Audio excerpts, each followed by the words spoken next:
చెప్పండి. ఇవాళ సూర్యాపేటలో పరిసర ప్రాంతాల్లో చెరువులు 2, 3 చెరువుల మధ్యలో సూర్యాపేట ఉంటుంది.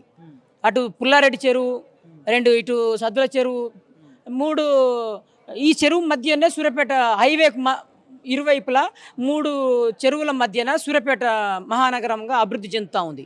ఇవాళ మానస నగర్లో ఇవాళ మీరు ఎఫ్టీఎల్లో ఉన్నారు, బఫర్ జోన్లో ఉన్నారు అని చెప్పి మార్కింగ్ చేస్తూ ఉన్నారు.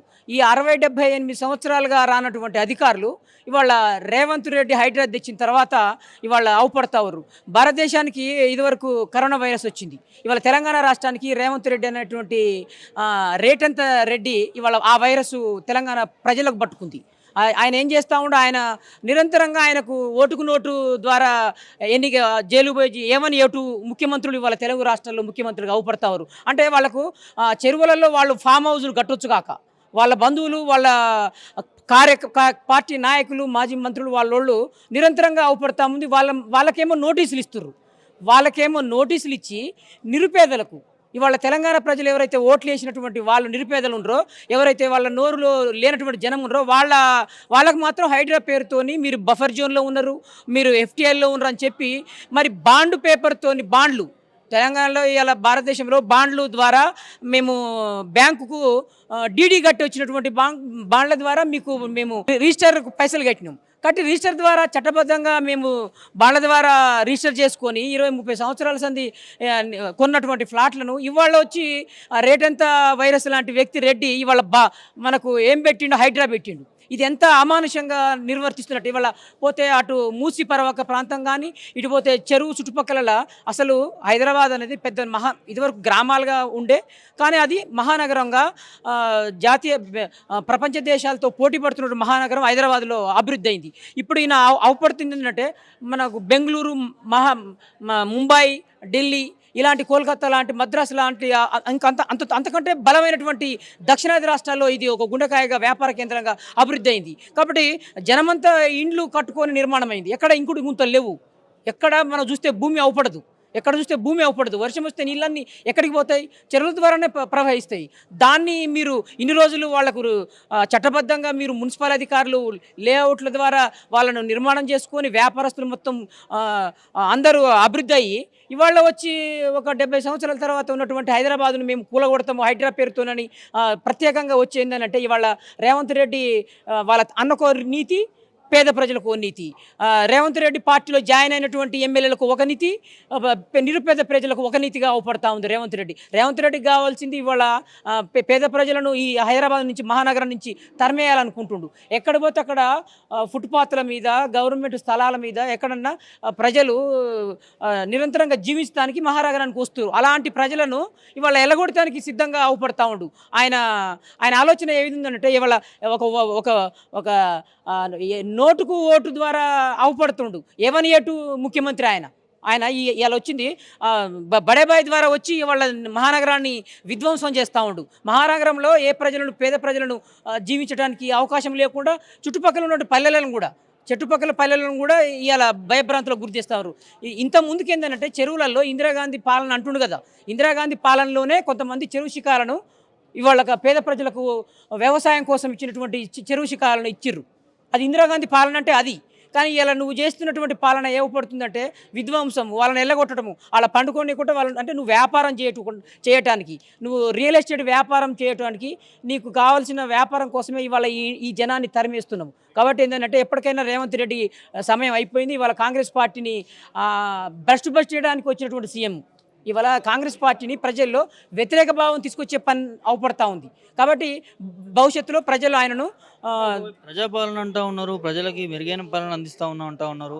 ఆ చెరువులకి ఏదైతే ఆ కుంటలకి ఆక్రమించి కట్టుకున్న వాళ్ళకి సదుపాయాలు కూడా కల్పిస్తామంటా ఉన్నారు, మూసి ప్రక్షాళన చేస్తామంటా ఉన్నారు, ప్రభుత్వ ఆస్తులను కాపాడుతామంటా ఉన్నారు. ఇవన్నీ మూసి ప్రక్షాళన చేస్తా అని చెప్పి మీరు మీ అన్నకోరి నీతి మాకో నీతి అయితే కాదు కదా, మీ తమ్మునికో నీతి, మీ అన్నకో నీతి అయితే ఉండదు కదా. ఇక్కడ ప్రజలకో నీతి ఓట్లేసిన ప్రజలకు అసలు మీరు ఇస్తున్నటువంటి వాగ్దానాలు ఏమైపోయినాయి? ఇలా హైడ్రా పేరుతోని మీరు కాంగ్రెస్ పార్టీ ఇస్తున్నటువంటి మీకైతే మంత్రి పదవులు వచ్చినాయి. మీ మాయమాటలు చెప్తే బీసీ డిక్లరేషన్ పేరుతో మీరు ఇచ్చినటువంటి దాన్ని పక్కన పెట్టిర్రు. 42% రిజర్వేషన్‌లు పక్కన పెట్టిర్రు. స్థానిక సంస్థల ఎన్నికల సమయం వచ్చి అది వదిలిపెట్టిర్రు. 2 మహిళలకు ఇస్తున్నటువంటి 2,500 రూపాయలు ఎటుపోయినాయి? ఇవాళ వికలాంగులను కూడా మోసం చేసిండు రేవంత్ రెడ్డి. అంటే ఆయన ఆహ్, ఆహ్, ఆహ్, ఆయన ఆయన పాలనలో పక్కన పోయింది. పక్క మార్గం పట్టింది. ఆయన ప్రజలకు ఇస్తున్నటువంటి వాగ్దానాలు నెరవేర్చలేక ఇవాళ హైడ్రా పేరుతోని ఏదో హల్చల్ చేసినట్టు పేద ప్రజల మీద ఇండ్లను కూలగొట్టేదే అది ఒక చర్చగా అవపడాలి. ఈ ప్రజలను పక్క దారి పట్టించే పని ఇవాళ రేవంత్ రెడ్డి అవపడతా ఉండు. కాబట్టి ఏంటంటే ప్రజలు ఇప్పటికే వ్యతిరేక భావం. ప్రజలు ఏడిస్తే ఇది ప్రజాపాలన. కాంగ్రెస్ పాలన, ఇందిరమ్మ పాలన అంటే ప్రజలను ఏడిపించడమా? నిరంతర హరఘోషణ, జైళ్లకు చిన్న పిల్ల, ఒక చిన్న అమ్మాయి పాప బడికి పోలే 1, 2, 3 తరగతులు చదివే పాప ఏడుస్తూ ఉంది. నా బాటిల్ బలగొట్టిండు రేవంత్ రెడ్డి అంటుంది. నా పుస్తకాలను కూలగొట్టించిండు, ఆ కిటిక పిల్లల కింద పడ్డదని ఏడుస్తూ ఉంది. ఇంత ఇంత మూర్ఖపు పాలన, మూర్ఖత్వంతో అవపడతా ఉండు రేవంత్ రెడ్డి పార్టీ. రేవంత్ రెడ్డి ద్వారా కాంగ్రెస్ పార్టీ భూస్థాపితం అయిపోతుంది. రేవంత్ రెడ్డి ద్వారా కాంగ్రెస్ పార్టీ భూస్థాపితం. ఆయన అనుకుందే అది. ఆయన ఎన్ని పార్టీలు మారి వచ్చిన తర్వాత ఇలా కాంగ్రెస్ పార్టీని ఎంతోమంది సీనియర్లు కాదని ముఖ్యమంత్రి ఢిల్లీ నుంచి తెచ్చుకున్న ముఖ్యమంత్రి, బడేబాయ్ అని చెప్తున్నటువంటి ముఖ్యమంత్రి ఇవాళ ఆయన చేసే పనులు మొత్తం ఎట్లున్నాయంటే ప్రజలను హరగోస పెట్టిస్తూ ఉండు. నిద్ర లేని రాత్రులు బీపీలు పెంచుతూ ఉండు ప్రజలకు. 100 గజాలను రోడ్డు మీదకి ఈడుస్తూ ఉండు. 100 గజాలలో ఇండు పూల కొడతాడు. నీవు ఫామ్ హౌస్లో ఉన్నటువంటి మీ వాళ్ళకేమో నోటీసులు ఇస్తూ ఉన్నావు. ఇంత దుర్మార్గమైన పాలన ఇవాళ తెలంగాణను, హైదరాబాదును వెనక్కి తీసుకుపోయే ఆలోచనలు అవపడుతుండు. హైదరాబాదు అస్తిత్వాన్ని, తెలంగాణ అస్తిత్వాన్ని ఢిల్లీకి తాకట్టు పెట్టిండు.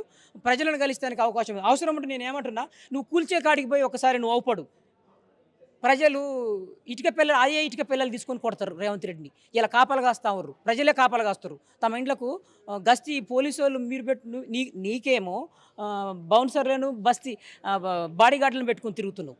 కానీ ప్రజలు బస్తీలలో ఇవాళ గస్తీలు వాళ్ళే తిరుగుతా ఉర్రు. భవిష్యత్తులో రేవంత్ రెడ్డికి పోతే ప్రజలకు కొట్టే అవకాశం ఉంది. ప్రజలు తిరగబడతారు త్వరలో. ఎన్నికల ముందు మార్పు రావాలి, కాంగ్రెస్ రావాలి అని చెప్పి భారీ ఎత్తున వాక్యాలు, నినాదాలతో జోరుగా మనకి కనిపించినాయి. మరి అలాంటి మార్పు వచ్చింది అనుకోవచ్చు. ఇవాళ వాగ్దానాలు ఏవైతే ఉన్నాయో అవి పక్కదారి పట్టడానికే మన రేవంత్ రెడ్డి ఈ హైడ్రా పేరుతోని చేస్తూ ఉండు.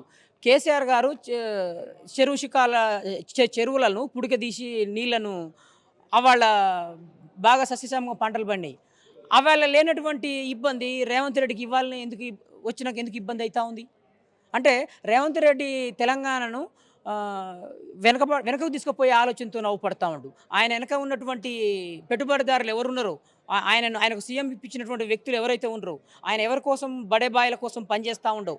ఇలా మోడీ పార్టీ, ఇవాళ కాంగ్రెస్ పార్టీ కలిసి చేస్తూ ఉంది. తెలంగాణ అస్తిత్వాన్ని, తెలంగాణను వెనకకు తీసుకుపోయే అవపడతా ఉంది ప్రజలకు. ఉదాహరణ చెప్తావా? ఇప్పుడు నేనేమంటున్నంటే ఇవాళ మీరు ఇస్తున్నటువంటి ఏమన్నారు, నువ్వు ఢిల్లీకి ఎన్నిసార్లు ప్రయాణం కట్టినావు? ప్రజలను ఏమన్నా కలిసినవా? పోనీ ఇవాళ హైడ్రా పేరుతోని ఇన్ని ఇండ్లు కూలగొట్టిండు కదా, ఏమైంది అసలు అని అడిగినవా? కూలిపోయినటువంటి ఇండ్ల ప్రజలను, ఏడుస్తున్నటువంటి ప్రజలను, ఒక ఆమె చచ్చిపోయింది ఇవాళ. హైడ్రా రంగనాథ్ పెట్టినటువంటి దాని పేరు మీద ఒక ఆమె ఆత్మహత్య చేసుకుంది. ఇంత దుర్మార్గమా? అంటే ఇప్పుడు ఏదైతే ఇండ్లు మీరేదైతే మేము బాండ్లు కొన్నాం, రిజిస్టర్ ద్వారా బాండ్ పేపర్తోని డీడీలు చెల్లించి గవర్నమెంట్కు డీడీ చెల్లించినటువంటి ఇండ్లను నువ్వు ఇవాళ కూలగొడుతున్నావు అంటే ఎంత దుర్మార్గమైన పాలన. దీన్ని ఈ హైదరాబాదును కానీ తెలంగాణ ప్రజలను నువ్వు ఏడిపించడం కాదా? ఇది ఏం పాలన అంటారు? ఇది ఇందిరమ్మ పాలన. ఇళ్ళకు మాట చెప్పిన చెరువు శిఖాలు అని చెప్పినగా నేను, అది ఇచ్చింది ఎవరు? ఇందిరాగాంధీ. మరి వాళ్ళనే పంట పండించుకుర్రు. అవే మహానగరాలుగా ఇవాళ. అప్పుడు జనం లేరు, ఇప్పుడు జనాభా పెరిగింది. మరి నువ్వు వాటర్ను ఎట్లా ఇంకిపోవాలి? భూమిలో ఎక్కడైతే వాటర్ పడుతుందో ఆ వాటర్ అక్కడనే భూగర్భ జలాలుగా మారాలి. దాన్ని చేస్తానికి నీ కాడ అధికార యంత్రాంగము నీకు సలహాలు ఎవరిస్తారో ఏమో కానీ ఈ హైదరాబాదును అంతమొందించడానికే నువ్వు చేస్తున్నటువంటి అవపడతా ఉంది. పేద ప్రజలను హరగోస ఏడుస్తూ ఉండరు. నిరంతరం ప్రజలు ఏడుస్తుర్రు. ఒక్కసారి పోయి అవపడాడా? ఒకసారి పోయి ఏమైంది? డబుల్ బెడ్రూమ్ ఎవరికి కావాలి? వాడు 10 లక్షలు పెట్టి అప్పుడెప్పుడో 20-30 సంవత్సరాల క్రితం కొన్నటువంటి ల్యాండ్లను ఇల్లు కట్టుకుంటే నువ్వు డబుల్ బెడ్రూమ్ ఇస్తున్నావు అంటున్నావు. కేసీఆర్ డబుల్ బెడ్రూమ్లో కట్టలేదన్నావు. మళ్ళీ ఇలా డబుల్ బెడ్రూమ్లో యాంచి వచ్చినా నువ్వు కట్టిస్తా అంటున్నావు. మీరు డబుల్ బెడ్రూమ్లు ఎక్కడ కట్టిండు కేసీఆర్ కట్టలేదని మీరు ఎలక్షన్ ముందులో మాట్లాడిరు. మరి ఇలా నువ్వు ఇండ్లు కూలగొట్టుకుంటా వాళ్ళ జాగలు కొన్నోళ్ళకి తీసుకుపోయి కేసీఆర్ కట్టినటువంటి ఇంట్లో డబుల్ బెడ్రూమ్లు అని మాట వస్తూ ఉంది ఏంది మీ మంత్రులకు? పొన్నం ప్రభాకర్ గారు నిన్న మాట్లాడిండు హరిహర కళాభవన్లో. ఏంది ఇదేం న్యాయం? వాడు వాన్ డబ్బులు పెట్టుకొని నీకు పన్నులు చెల్లించి రిజిస్టర్ ద్వారా చట్టబద్ధంగా ప్లాట్లను కొనుగోలు చేసిన వ్యక్తిని ఇవాళ ఇవాళ ఇవాళ పోయి మీరు ఇరిగేషన్ డిపార్ట్మెంట్ వాళ్ళతోని వాటికి నెంబర్లు పెట్టిస్తుర్రేంది? మరి ఇల్లు కట్టేటప్పుడు ఆ ఫ్లాట్ చేసినప్పుడు వాళ్ళతోని మీరు కుమ్మక్కయ్యరే, మీ ఇరిగేషన్ అధికారులు కుమ్మక్కయ్యరా? అంతే కదా.